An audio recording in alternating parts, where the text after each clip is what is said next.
Welcome to House of Whimsical Tales. I'm Esther. I'm Mary. And we're coming to you today from Tucson, Arizona. And we're telling real stories of the fantastic. All of our stories are true or told to us as true. Occasionally we alter names to protect privacy. And sometimes places for the same reason. That's right. And today's story is The Picture Behind the Painting. And we have a wonderful storyteller here. Her name is Pam, and this is an incredible story. She has other stories too, but we're going to focus on this very interesting story about this painting. I'm going to give you a little bit of background. I'm actually just going to kind of read her brief bio. So, okay, this is important. Pam lived in Australia from 2010 to 2019. And that's going to be very important later. She moved to Melbourne to continue her education. She completed her PhD in visual communication, which focused on reimagining memories of rooms within the home. Yeah. That is going to be significant later, too. So, to just give you a little bit of background, her mom bought an Aboriginal painting somewhere in Minnesota where she was born. Minnesota. Yes. And Pam is actually with us today. So that's the other part. She's delayed. We're delighted that she's able to be here with us today. And I'm just a little bit shy, so at times I may interject and add some more information. Yeah. But, excellent. Thank you, Esther, for telling my story. Oh, thank you for trusting us with it. Yeah. Okay, so I'm going to read this. Pam has written this in first person, and you two just anytime you want to add or comment, you will do that. All right. So Pam says, my partner and I had just finished eating dinner. We live in a 2-story, 2-bedroom apartment. By choice, we have our own bedrooms. My bedroom is upstairs. I turned on the staircase lights and walked up the stairs, holding a can of lime-flavored sparkling water in my right hand and my cell phone in my left hand. It was dark upon entry to my bedroom. When I crossed the threshold from the stairs and walked into my bedroom, I heard a crashing sound. I turned on the ceiling light. I saw my glass-framed Aboriginal painting, which was given to me by my mom, lying face down on the carpet. The framed painting was leaned against the wall on a small, narrow wood table next to my bed. And on that table is an air purifier. And you'll see photos of this, so you'll be able to tell what we're talking about, why this is so extra eerie. Facebook. What I saw defies rational explanation. The painting did not simply fall over. It had to have been lifted from the table and thrown onto the carpet about 2 feet away from its original leaning position. The framed painting was lying face down and the glass shattered on the carpet. I yelled to my partner to come upstairs. He said he heard something and he asked, "Are you okay?" I said, "No, something happened." He walked up the stairs to my bedroom and saw the back of the framed painting on the floor and asked me what had happened. I showed him where the painting was leaning on the table, and now it's face down on the carpet with broken glass.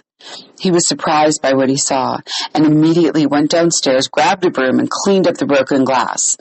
After he left, I kept my bedroom door open and told him, "I'm scared." I said, "I know that there's something in my room." I leaned the broken glass frame painting against the wall facing my bed and rested it on the carpet. I lightly went to sleep, feeling a presence surrounding me. The next morning, I brought the broken framed painting to the living room. I let it rest there for a week. On Saturday morning, I felt compelled to move the painting from the frame, behind the canvas was a print of a painting that featured a closed door of a white house. Surrounding the door and the house are overgrown floral bushes framed by trees. There are torn edges on the left and right of the picture. I feel that the Aboriginal painting was a gift, and the picture of the door behind the painting was the message. So, to remind all of you about Pam's PhD, and it focused on reimagining memories of rooms within the home. Mm-hmm. And we're actually looking at the print right now, which you will see pictures of. Mm-hmm. And it is the entry to a home. It's very inviting. Something about it a little spooky and mysterious. There's shadows everywhere. It's in some ways, I think, when I first looked at it, ethereal, because there's like flower garden on either side of this walkway up to the door, and they are like almost impressionistic. Mm-hmm. And then there's the really like the clarity of the home that contrasts with that impressionism.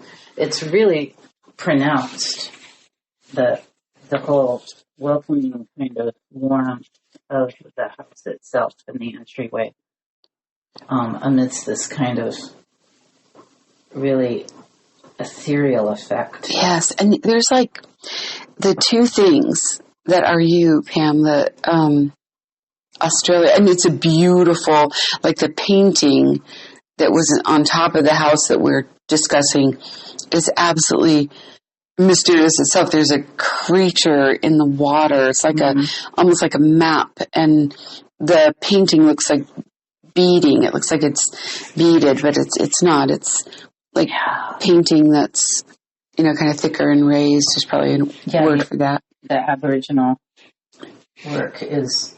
Did you do some research into Aboriginal symbolism yet? I briefly touched upon that, but nothing in depth. So the way that I'm seeing it is all just based on my interpretation of what I see. Because I see two worlds happening in this Aboriginal painting. Mm-hmm. So on the left side of the painting, it looks like sand, like the desert. Yeah. At the top of the painting, it looks like almost like the sky. Mm-hmm. But then at the bottom of the painting, it looks like a bay. Yeah. And it reminds me of Port Phillip, where Melbourne was situated in Port Phillip Bay. So to me, it feels very local to Melbourne, where I lived. But also in the interior of the painting, we have like warrior figures. They're very abstracted. They look like there's two figures that are holding some sort of sword or something sharp, and they're facing each other. Mm-hmm. And they're pretty much in the center of the painting. And above them, it looks like there's some sort of a serpent type of creature. Mm-hmm. Almost like it's like half land living and half water. That's true. That's true. It does look like that. And you will see this, folks. This is going to be the photo that is in front of kind of the thumbnail will be the Aboriginal painting, but you'll be able to see the one underneath it. If you go on to the Facebook, we'll put those photos. And it's very interesting that the painting itself, the way it was leaned up against the wall and then was thrown or jumped, or I don't know what it did, lifted over the humidifier, and then, the humidifier was in the same spot, right, Pam? Right. It didn't move. No. So somehow it ended up on the floor, and like it wanted to reveal something. Right, because it landed up on the floor and didn't land on carpet. Correct. Yeah. But yet it cracked. It was shattered. So yeah, the glass was completely shattered, Which is remarkable. So it felt like, I mean, that would be thrown. That's the only way I can think of that. It was a good force behind it to shatter on carpet. Like that's something else. Yeah. And then, like I said, when I removed the canvas from the frame, to see this other picture behind was eerie. And I when I'm looking at the print of this painting with that front door, this closed front door, but then framing the front door is this like stained glass arch window. So there's this like luminescence. It's both inviting yet ominous. Yet not, because this door is closed and there's no way to it's always going to be closed. It's like frozen closed. Yes. Didn't you see, the other day we were looking at this. Oh, the little figure of the little guy. Yeah, you see it. Yeah.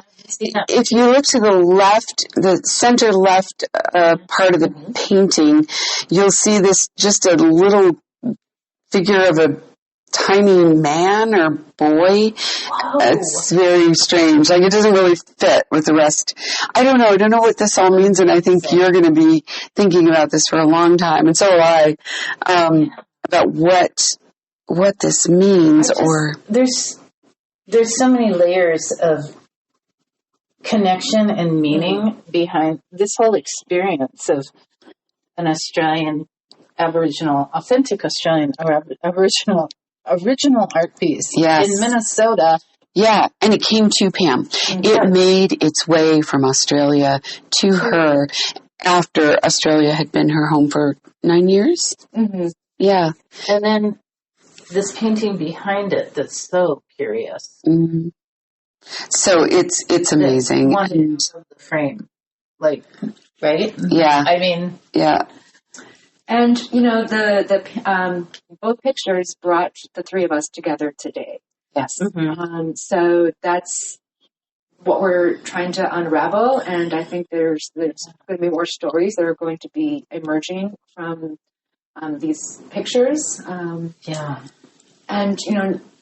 also maybe just finally at the bottom of the door picture there's some numbers, and it's copyrighted with the date of 1996, and it says that it's from New York.